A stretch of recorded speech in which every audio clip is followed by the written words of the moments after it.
Hello mga ka-rolls! Another day, another cake. Kamusta na kayo? For today's video, gagawa tayo ng tower cake. Matagal na tong tower cake na to sa menu ko, pero pang second pa lang ito na beses na nakagawa ako.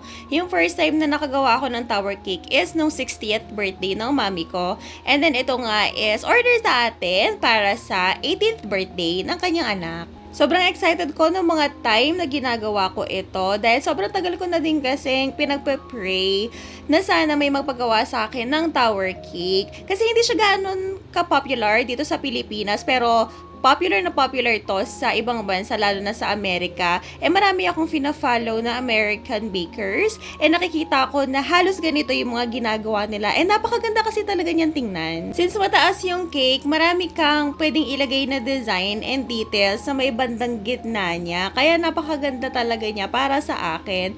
Lalong-lalo na kapag maganda rin yung color combination. Hindi ko na na-videohan yung first part or yung pag-stack ko ng cake and yung kung paano ko siya sinecure, pero i-explain ko na lang dito.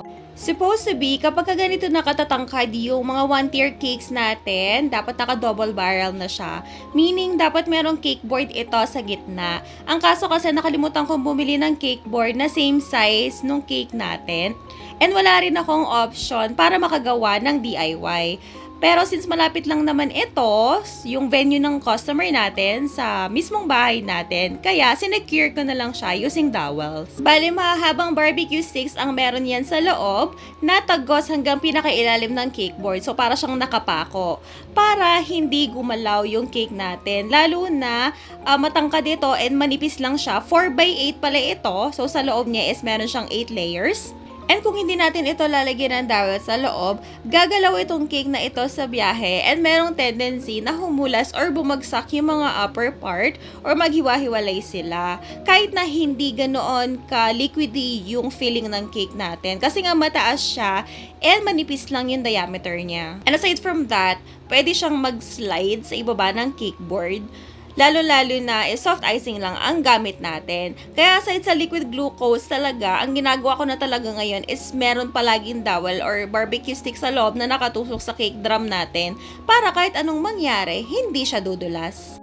At ito na nga yung favorite part ko sa cake na to, ang ating drip. Bali, ang color combination pala nito is konting peyotraco na red and then konti rin na yellow para ma-achieve natin yung ganitong peach tone. And itong drip natin is white chocolate lang na minelt natin, water ganache technique ang ginamit natin, and hinuluan natin ng konting whipping cream para ganito ang consistency niya. Kapag kasi hindi ko siya hinahaluan ng whipping cream and water lang ang nilalagay ko, parang manipis yung consistency niya for me. And hindi siya ganun kagandang tingnan. Kaya mas prefer ko talaga na hinahaluan ng whipping cream yung ating white chocolate kapag ka nagde-drip. Ganito rin pala yung inspiration na sinend sa atin ni customer.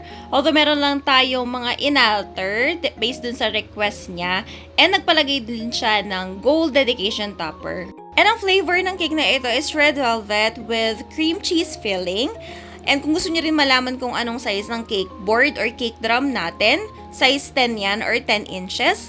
Kaya ganyan kalaki ang aking nilagay or ginamit na cake drum kasi merong mga details na ilalagay sa ilalim. And mas maganda rin kasi siyang tingnan kesa sa size 4 yung cake natin tapos size 6 lang yung cake drum. Para sa akin, parang ang liit niyang tingnan. So, kaya ganito yung ginamit natin. And then ito, naglagay ako ng soft icing sa may bandang taas. 1M ang piping tip na ginamit natin. Para siyang border, para medyo nakaangat yung mga details natin. Like itong mga roses and yung mga gold ball toppers natin. Yung mga roses na yan, artificial lang po ang mga yan in order natin online. Hyper-realistic artificial roses.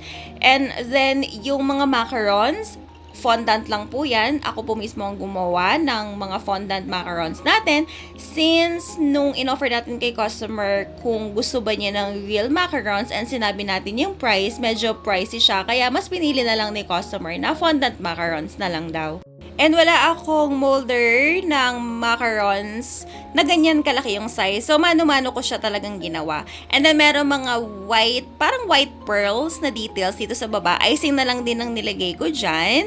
parang accent siya ng cake. And then, nagpipe tayo ng rosette dito sa may side, pababa siya. And then, naglagay tayo ng medyo makapal na icing para naman mapatong natin ng paslant ng konti itong fondant macaron sa baba. And then, pinaint lang natin ng gold luster dust na hinalo ko sa oil para dumikit siya. And then, konting wisik ng gold luster dust sa may bandang itaas naman. At ito na ang final result! O diba, ang syala ng cake natin, napakasarap tingnan sa mga mata. And that's it for today. See you on our next video. Bye!